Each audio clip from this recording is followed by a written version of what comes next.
उच्च गति अभ्यास खंड 2 प्रतिलेखन संख्या 49 व 50 गति 100 शब्द प्रति मिनट। Be ready 3 2 1। महोदय, बहुत पहले से ही महिलाओं को अपने अधीन रखकर पुरुष प्रधान भारतीय समाज ने उनके विकास द्वार बंद कर रखे हैं। प्राचीन भारत में सामाजिक और राजनीतिक बदलाव के साथ साथ महिलाओं की स्थिति में भी बदलाव आता रहा है। कभी तो यह माना गया कि जहाँ नारी की पूजा होती है वहाँ देवता रमते हैं, तो कभी उसे ताड़ना का पात्र बताया गया है। इतिहास के एक बड़े कालखंड में उसे चारदीवारी और पर्दे के अंदर रखा गया। इसके बावजूद जब भी नारी को पर्दे से बाहर आकर दुनिया को देखने व समझने का अवसर दिया गया, उसने अपनी क्षमता, योग्यता और प्रतिभा का भरपूर प्रदर्शन किया। पैरा भारत को स्वतंत्र हुए 5 दशक पूरे होने जा रहे हैं। स्वतंत्रता प्राप्त करने के बाद महिलाओं के विकास के लिए संविधान में अनेक प्रावधान किए गए हैं, परंतु मात्र नियम कानून बना देने से किसी व्यक्ति या वर्ग में परिवर्तन नहीं आते। इसके लिए व्यवहार और अमल की भी आवश्यकता है, किंतु भारतीय महिलाओं के लिए इसका प्रयोग नहीं किया गया।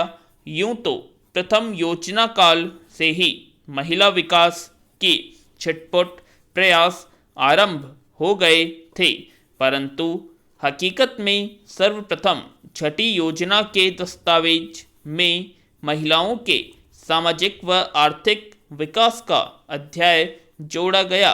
इसके बाद से महिला विकास की योजनाएं निरंतर क्रियाशील रहीं, फिर भी भारतीय महिलाओं की स्थिति में अपेक्षित परिवर्तन नहीं लाया जा सका है। पैरा जब भारतीय महिलाओं की तुलना दूसरे देशों की महिलाओं से की जाती है तो हमें बड़े दिलचस्प तथ्यों से साक्षात्कार करना पड़ता है और हम तभी जान पाते हैं कि भारतीय महिलाओं की वास्तविक स्थिति क्या है, यानी बेहद चिंताजनक और दुरूह। क्योंकि एक अध्ययन से ज्ञात हुआ कि दुनिया के 130 देशों में भारतीय महिलाएं 99 स्थान पर हैं। शायद इसका कारण है भारतीय महिलाओं के विकास के मार्ग में अनेक बाधाएं, जैसे शिक्षा के अवसर उपलब्ध न होना। इससे उसका स्वाभिमान, उसकी चिंतन शक्ति और उसकी जिजीविषा का विकास अवरुद्ध हो गया। इसका प्रमाण है स्वतंत्रता के बाद 48 वर्षों तक कभी शिक्षा में महिलाओं को पुरुषों के बराबर न ला पाना, जबकि दूसरे देशों ने महिलाओं को शिक्षित बनाने में अधिक जोर दिया है। हाल ही में नई दिल्ली स्थित भारतीय विश्वविद्यालय संगठन द्वारा प्रकाशित आंकड़े बताते हैं कि हमारे देश की 15 वर्ष से अधिक आयु वाली 34% महिलाएं ही शिक्षा प्राप्त कर सकी हैं, जबकि इज़राइल, स्पेन, इटली व हंगरी की 89 से 94%, श्रीलंका की 85%, चीन की 68%, ईरान की 52% तथा पाकिस्तान की 14% महिलाएं शिक्षित हैं। पैरा शिक्षा में इस अधोपतन के अतिरिक्त अल्पायु में महिलाओं का विवाह भी उनके विकास में एक बड़ी बाधा रही है। वैसे तो भारत में बाल विवाह बहुत पहले से ही प्रचलित रहा है, परंतु अब कानून द्वारा बाल विवाह पर रोक लगा दी गई है। पैरा महोदय, राजस्थान, बिहार, मध्य प्रदेश तथा उत्तर प्रदेश जैसे राज्यों में 12 से 14 वर्ष की आयु में अबोध बच्चों का विवाह संपन्न होना एक सामान्य सी घटना है। आखा तीज के दिन राजस्थान में छोटे छोटे बच्चों के सामूहिक विवाह की परंपरा किसी से छिपी नहीं है। अल्पायु में विवाह के कारण अपरिपक्व अवस्था में ही गर्भधारण व प्रजनन कार्य आरंभ हो जाते हैं। इसी कारण भारतीय महिलाओं में औसतन कुल प्रजनन दर 3.4 है, जबकि जापान, इटली, स्पेन, हंगरी व कनाडा में यह दर 1.2 व 1.8 के मध्य तथा चीन, संयुक्त राज्य अमेरिका, श्रीलंका तथा इज़राइल में 2.0 व 2.8 के मध्य पाई जाती है।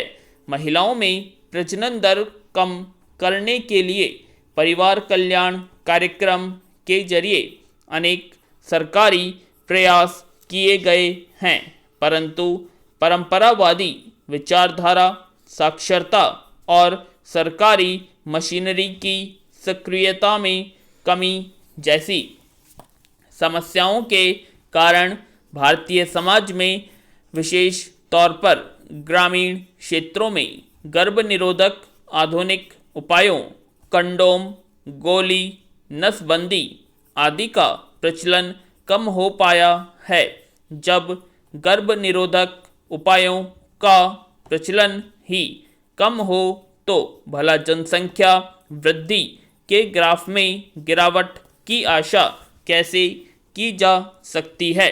विराम 1990-2000 के उपलब्ध आंकड़ों के अनुसार 36% भारतीय महिलाओं में गर्भ निरोधक आधुनिक उपाय प्रचलित हैं, जबकि पाकिस्तान को छोड़कर अमेरिका, कनाडा, हंगरी, जापान, चीन, श्रीलंका तथा ईरान की महिलाओं में अधिक है।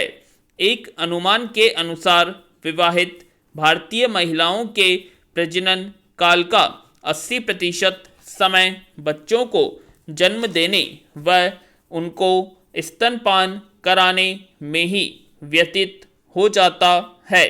यह गर्भ निरोधक आधुनिक उपायों के क्रम प्रचलित होने का ही दुष्परिणाम है। पैरा अल्पायु में विवाह तथा गर्भधारण महिलाओं के स्वास्थ्य पर बहुत बुरा प्रभाव डालते हैं तथा प्रसव के समय प्रशिक्षित स्वास्थ्य कर्मियों की सेवाएं उपलब्ध न हो पाने के कारण उनकी जान भी जोखिम में रहती है। 2001 के आंकड़ों के अनुसार प्रसव के समय भारत की 33% महिलाओं को ही प्रशिक्षित स्वास्थ्य कर्मियों की सेवाएं मिल पाती हैं, जबकि America, Canada, Hungary, Spain, Israel, Japan, चीन तथा श्रीलंका की 94 से 100% महिलाओं को प्रसव के समय प्रशिक्षित स्वास्थ्य कर्मियों की सेवाएं मिलती हैं। इस क्षेत्र में पाकिस्तान की महिलाएं भी भारतीय महिलाओं की तुलना में बेहतर हैं। ग्रामीण भारत में अप्रशिक्षित दवाइयों द्वारा परंपरागत विधि द्वारा प्रसव कराए जाते हैं। इस प्रक्रिया में अनेक बार जच्चा को मृत्यु का शिकार भी होना पड़ता है। 1990-2000 के आंकड़ों के अनुसार प्रति लाख प्रसव के समय 460 महिलाएं मृत्यु का शिकार हो जाती हैं, जबकि पाकिस्तान को छोड़कर अन्य देशों में यह संख्या काफ़ी कम है। यद्यपि भारत में स्वास्थ्य सेवाओं का पर्याप्त प्रसार हो गया है, जिसके परिणामस्वरूप लोगों के सामान्य स्वास्थ्य में सुधार आया है तथा व्यक्ति के जीवन जीने की प्रत्याशा बढ़ी है, परंतु वर्तमान मृत्यु दर पर भारतीय बालिका के जीवन जीने की प्रत्याशा 57 वर्ष की है। विराम।